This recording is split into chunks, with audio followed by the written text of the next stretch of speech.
Out of the fog, out of the night, and into his American adventures comes Bulldog Drummond.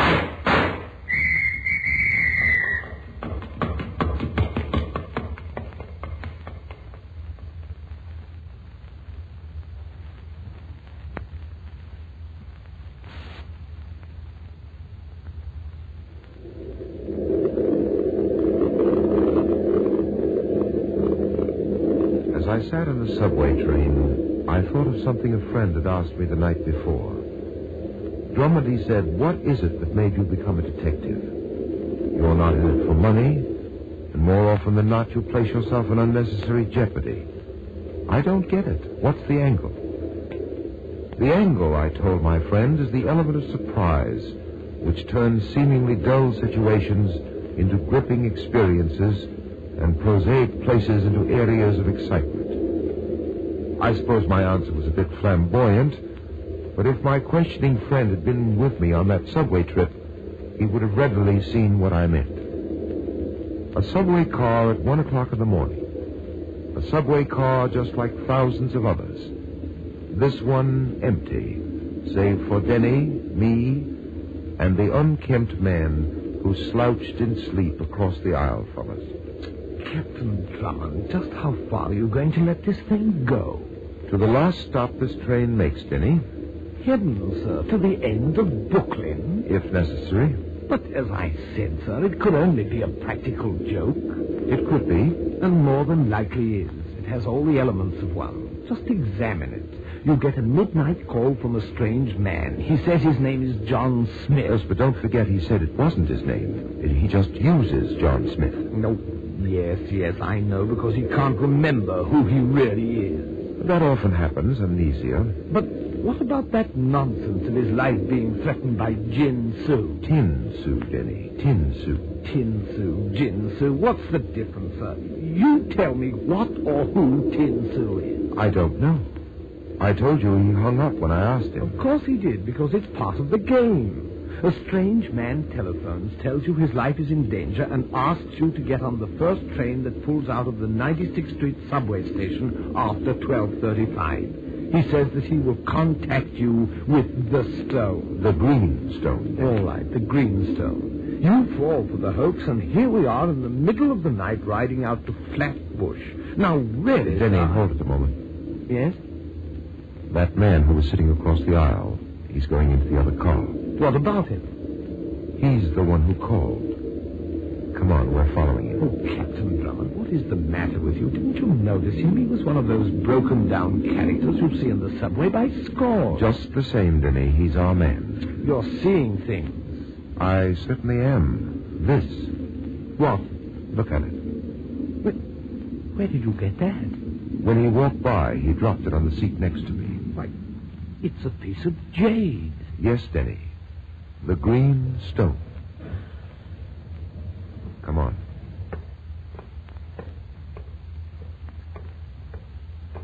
You dropped this. That? Why, you must be mistaken. No, I'm quite sure you did, Mr. Smith. Oh, then you're Captain Drummond. I am. That's a big positive. You gentlemen will save my life? You won't let them kill me? Just who wants to kill you, Mr. Smith? Smith, that's not my name, you know. It's not it at all. So you told Captain Drummond over the phone. You have no idea who you are? No, I only remember certain things. Well, I'm still interested, Mr. Smith, in your intended murderer. Murderer? Oh, Captain Drummond, you don't understand. There are many. Many? Yes, there are. They are many in number, the devotees of Jin Soo. Oh, sir, this is clearly a case of the medical staff at Bellevue. Oh, you think I'm crazy, don't you? No. They all think I'm crazy, but I'm not. You must believe me. Yes, Mr. Smith, of course. You see, I see their eyes following me wherever I go. They want the treasure I took from the temple of their fiendish goddess of hate. And they won't have it. Now! Sir, what's the matter with him? Here, Denny, help me hold him up. Captain Drummond. Easy, Smith, easy. Oh, sir, He is in the play. Speak this speech, I pray you, as I pronounce it to you. What happened, sir? He's dead, Denny. Dead? But... Look. This knife in his back. Oh, but this isn't possible, sir. There was no one on this platform but us three. Tin Sue. What Smith said about Tin Sue. What are you talking about, Captain Drummond? What about Tin Sue? This knife, Denny, look at it closely. There's a figure of an oriental goddess engraved on the handle.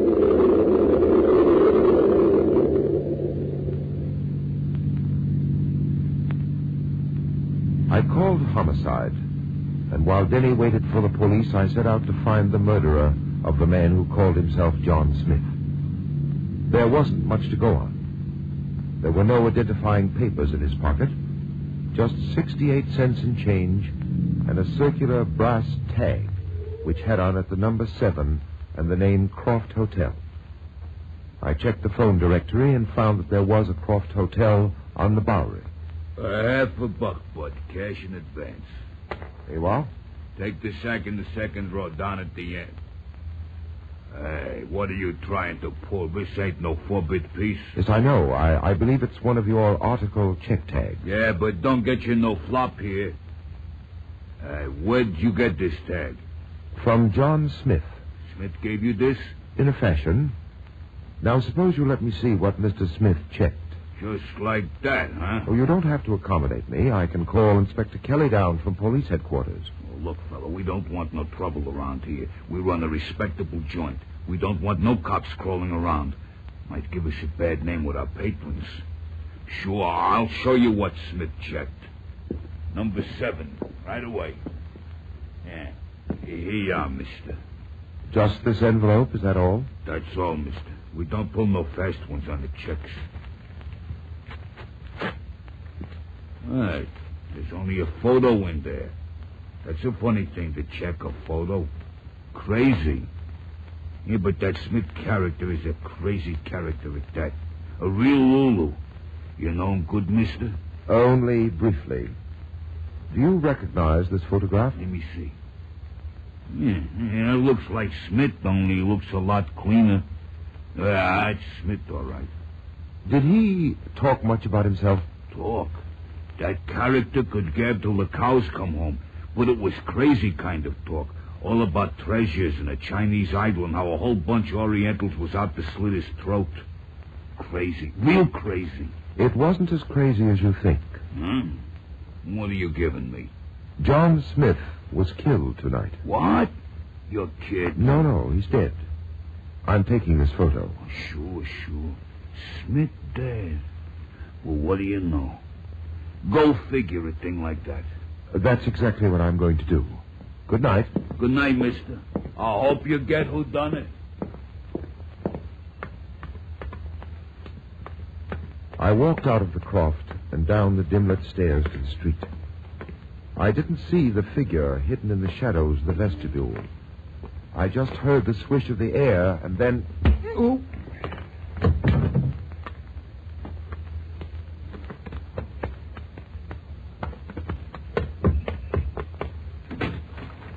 Okay, I got the photo. Let's go.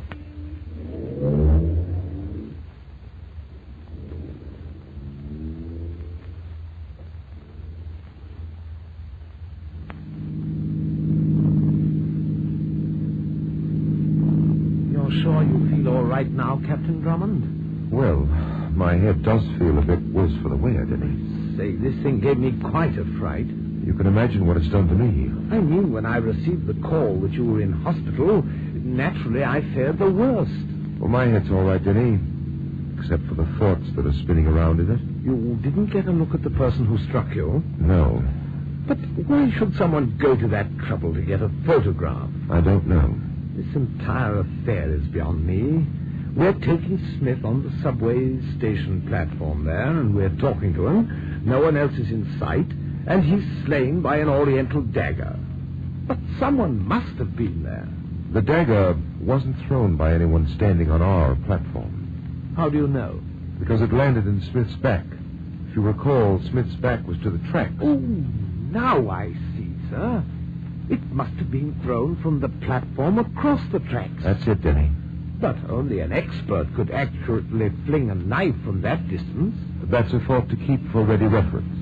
You say there actually is such a goddess as Tin Su? Yes, Kelly got me the information. She's an ancient Eastern idol of hate, still worshipped in remote areas of Tibet. Then it must have been one of her devotees who killed Smith, just as he said they would. Those primitive people would naturally be accurate with a knife. They would. There's one thing that bothers me specially, Denny.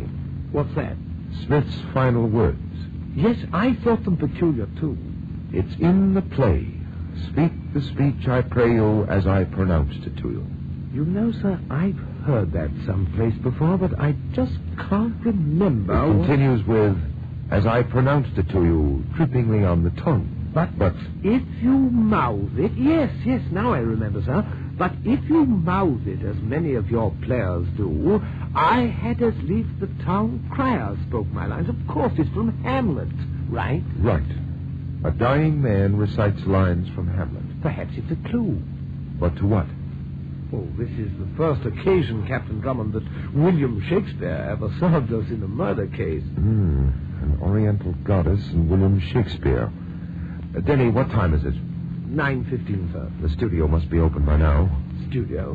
What studio are you talking about? Peterson's camera studio. Take your next right, Denny. It's on the corner of 5th and 49th. Oh, I say, what are we going to do there? The back of the photograph, which was stolen from me last night, had Peterson's stamp on it. Perhaps with some luck, we'll lift the veil that fogged John Smith's memory.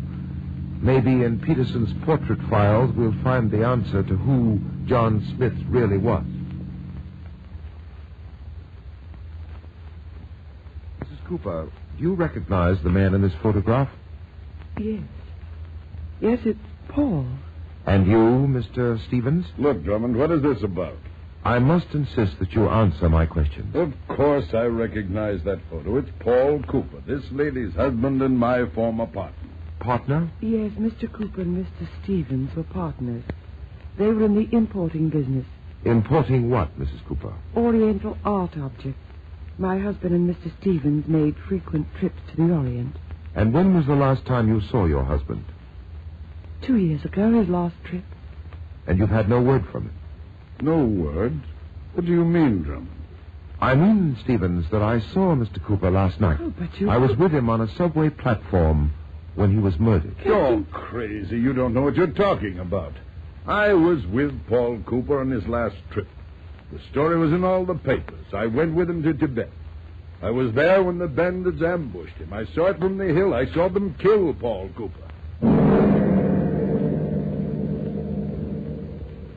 I'll be back in a moment to continue our story.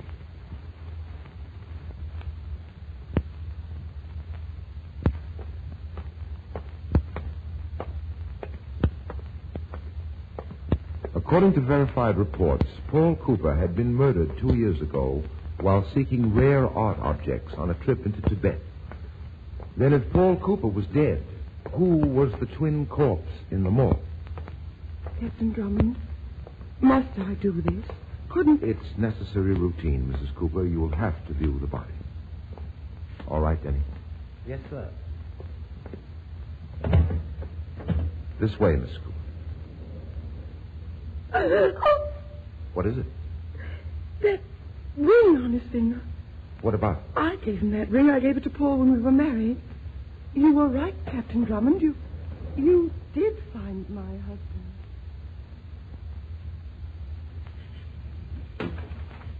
I received your message to meet you here, Denny. Yes, sir. I did as you ordered. I've been following Lawrence Stevens' every move since 2 this afternoon. He's in his house now. It's the white one across the street. Your hunch about him was well-founded. What happened? At 7 o'clock tonight, he paid a visit to the morgue. So, Mr. Stevens wanted to view the body of his late partner. I had the guard watch Stevens very closely. He did something rather peculiar. When he thought the guard's back was turned, he pulled the sheet down off the corpse's shoulders. I had an idea that Stevens would do just that. What? He had to prove something for himself. What do you mean, sir? Stevens went to the morgue to make sure that the corpse there was not the body of Paul Cooper. What? John Smith, Denny, was a stand-in for a dead man. He was hired to pose as Paul Cooper. He was acting the part of Cooper? Yes, Denny, acting is just the word. Well, sir, I admit the actor was a good double for Cooper, but it's another thing to fool a man's wife. Oh, I don't think Mrs. Cooper was fooled. She made a special point of identifying the ring on his hand. I had that ring removed. The flesh under the ring was the same color as the rest of the finger. Oh, now I see, sir. If that ring had been worn for years, the flesh underneath it would be of a different shade. You see it, Denny. And I see still more now. In all likelihood, Mrs. Cooper had an idea that Stevens had killed her husband. She's a female counterpart to Hamlet. She hired the actor to play her dead husband. That could be. Well, it's undoubtedly exactly that way. Except for the fact that the play was enacted last night not for the suspected killer, but for us. But why was it done for us? What could be the reason? Hold a minute. What's the matter, sir? There's Stevens coming out of his house. Oh, I say, he's getting into his car. I wonder what he's up to now. There he goes, sir. All right, Denny, get it started. Maybe he'll draw back the curtain for us on Act 2 of this murder play.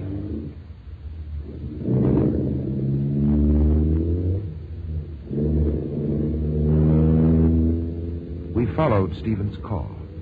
He was evidently in a hurry because he avoided the heavily trafficked thoroughfares. When we reached the lower end of Manhattan, we trailed him across town, and finally he came to a stop in a narrow, dim-lit street that led to the waterfront. He's getting out of his car, sir. Yes. Headed for the small hotel across the street. All right, Denny, after him. Find out who he's visiting. Right, sir.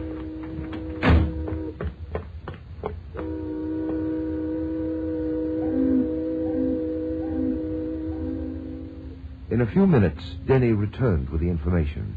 The desk clerk said he went to room 703, sir. Did you get the name of the occupant? Yes, sir. Mr. and Mrs. Ken Arnold. Arnold. The desk clerk said Mr. Stevens makes frequent visits to room 703, but not as Mr. Stevens. What do you mean by that? The desk clerk knows Stevens as a Mr. Adams.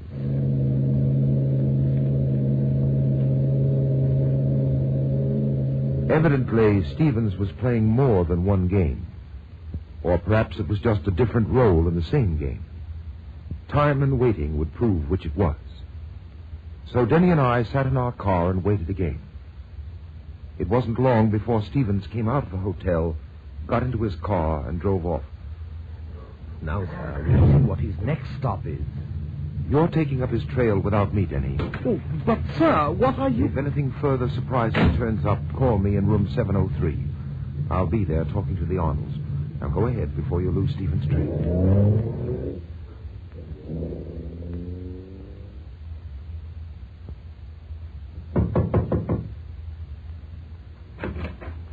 Yeah, what is it? Mrs. Arnold, That's right. What do you want? I'd like to talk to your husband. Ken ain't here. May I come and wait? I don't know when he's coming back. I've lots of time, so if you don't mind... Hey, get out of here. Where do you think you're going? I told you I'm going to stay here in this room until your husband returns. Oh. What do you want with Ken? I'd rather tell it to him. Oh, is Ken in trouble? Is he in trouble? You should know what kind of trouble your husband is in, Mrs. Arnold. He's in a jam, isn't he? I told him to stay away from Adams. Bad company gets you into bad habits. I knew something like this would happen. I just knew it. What's his tie-up with Adams? I don't know. If you tell me, it might help him when he comes to trial. Oh, you're a cop. Sure. I felt it the minute I saw you.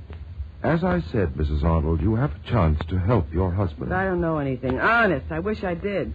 Don't you think I'd want to help Ken? Think I stuck with him all these years for his good looks? Good looks he ain't got. I wouldn't know. See there on the table that picture? That was taken when Ken and me was at the Carney. It could still be there if Ken listened to me. It could have been right up there on top. No. Ken had other ideas, big ones. Big busts they turn out to be, so we wind up with nothing. Ken could have been a star attraction. He was one of the best knife slingers in the business. What did you say? Knife slinger, that was our act. Ken used to throw those blades within a hair of me. He had class, and he never muffed. Mrs. Arnold, where did your husband go tonight? If you pick him up, he'll think that I told you before you have a chance to help him. Now, Mrs. Arnold, I'm telling you that for the last time. Well, all right. I guess it's better this way. Well? He's at the Landis and Turkish Bath. He goes there a couple of nights a week. Landerson Bar. Yeah, it's on 13th Street. Never mind, I'll get that. Hello? Denny, sir. Yes? I followed Stevens. He parked on 13th Street and then went into a place called Landerson Turkish Baths. He hasn't come out yet. What do you suggest that I do?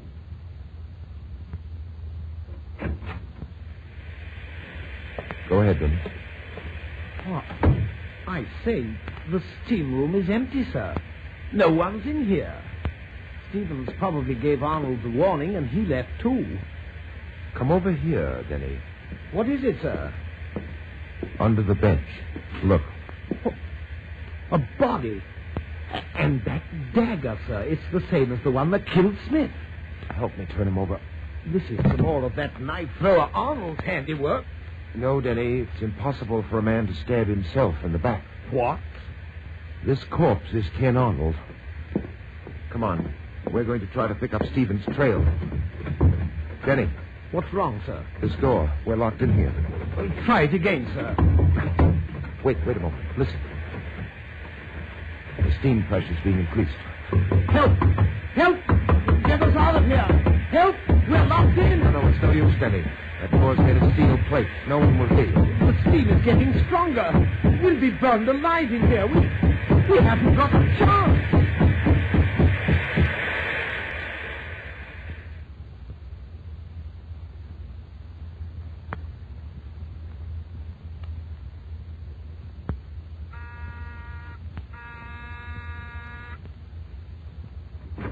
Yes, what...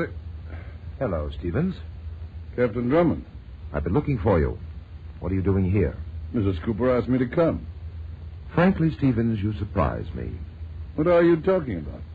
Your surprise at seeing me when you opened the door. Seeing me alive. Alive?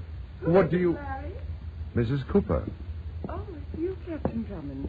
Won't you come in? I have every intention of doing so.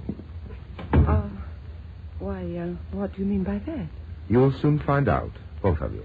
Look, Drummond, I don't know what you have on your mind. I still have murder on my mind, Stevens. One additional corpse and the attempted murder of Denny and me.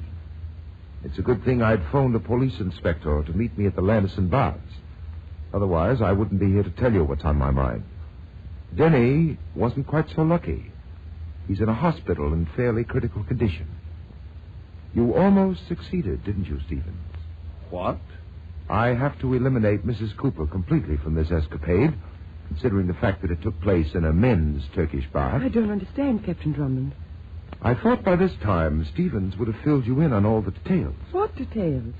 First, the stabbing of Ken Arnold. Arnold? Arnold's dead? Suppose we three go downtown and we let the police take it from there. No one's going anyplace. Paul! Helen, it's Paul. Get over there with Drummond, Stevens. Why, it can't be. He's dead. I killed him 2 years ago. You thought you did, Stephen. Don't move, Drummond. Oh, I wouldn't think of it, Cooper. I have a very healthy respect for a .38. I believe that's the caliber. Yes, a .38 with 6 bullets. 3 for you and 3 for Stevens. Simple division. Here, Paul? You crazy? Go around back and get the car out of the garage. All right, Paul. I waited a long time for this, Stevens. But it's going to be worth it, every minute of my waiting. Stevens seems to be too stunned to answer, Cooper. Sure. Stunned, speechless. Seeing a ghost does that to you. Well, seeing the same ghost appear twice is, you must admit, a very trying experience. You seem to know quite a bit about it, Drummond. 2 years ago, when you and Stevens made that trip to Tibet, he killed you. At least, he left you for dead, and then gave the story about the bandit raid. You're doing well. Evidently, it took a long time until your health returned. 16 months. And then you returned to America under a different name. You contacted your wife and devised your revenge scheme. You were going to make Stevens suffer for what he did to you, even if you had to force him to kill you all over again. That's why you found someone who could pass as your twin. Carter was a ham. Only adequate. You had this man you call Carter phone me and attract my interest. Carter didn't know he was being served up as a sacrifice for your vengeance. What do you think? In the meantime, you in some way hinted to Stevens you were alive. The way was a phone call. I had Arnold handle that. Thank you. That makes it much easier for me. And quicker, too. You're running behind my schedule. You arranged it so that Stevens would hire Arnold to kill you, or rather your stand-in. Everything was set perfectly. I'd be on hand for the murder. And to make it look legitimate, you put obstacles in the way of my tracking down the killer, who, according to your scheme, was to be Stephen. A good scheme, don't you think? Much too elaborate. Shall I finish? Certainly. You found out that I was getting too close for comfort. So you saw a chance to tie all the loose ends together. You were in the baths when I found Arnold after you'd killed him. You were the one who locked Denny and me in the steam room. It didn't work.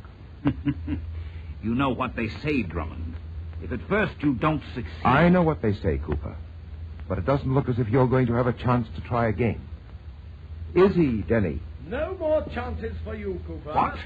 Don't turn around. Drop that gun. Drop it or I'll fire right into the back of your head. With extreme pleasure, I might add. Well, Denny, it looks as if the state is going to have the pleasure of disposing of the gentleman. Inspector Kelly has Mrs. Cooper in hand, sir. Good. Oh, by the way, Cooper, you'll forgive me for lying about Denny's condition. You see, I had an idea I might need him for an emergency such as this. He was no more broiled in that steam bath than I was. And talking about heat treatments, you may look forward to one in the near future. The shocking kind.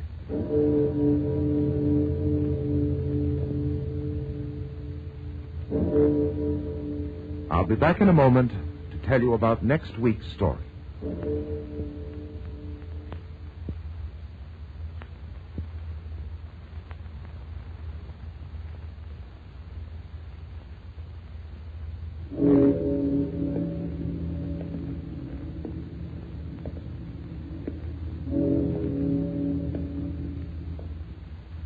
Next week, Denny and I discover that a block of 4-cent stamps are enough reason to bring about the death of 3 people.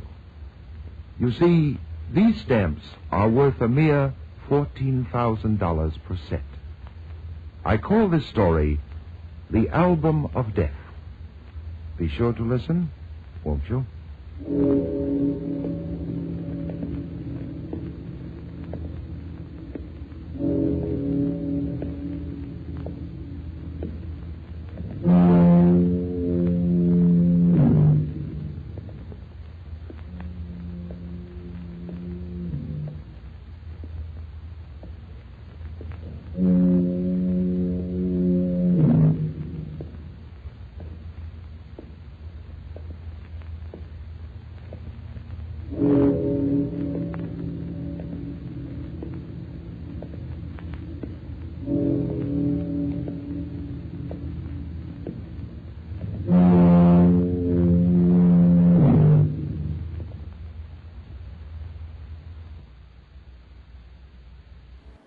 Would you like a shout out? Leave a comment in the section below. Tell me who you want to shout out to, who you want to shout out from, and we'll get it up here for you.